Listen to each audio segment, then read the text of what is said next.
على انه هدخله المدرسه.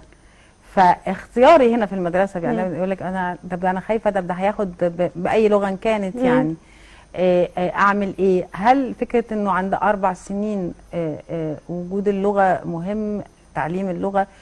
في بعض المدارس بتعلم اللغه دي بس من غير عربي خالص، ما فيش عربي مثلا. اكيد. ايه بقى ايه الصح؟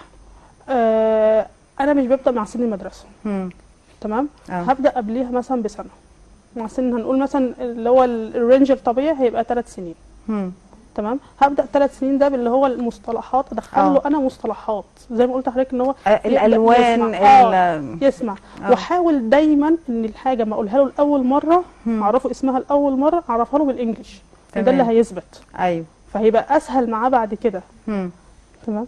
فهنا لازم ابدا بالطفل من سن 3 سنين اقصى حاجه ان انا ابدا معاه تعليم اللغه. تمام. مش هبدا معاه مثلا بالحروف واللي احنا اللي هو الحاجات التقليديه ديت. أيوة. ونكتب ونعمل، هيكرهها طبعا. بالظبط. لا انا ابدا معاه باسامي الحاجه المحيطه.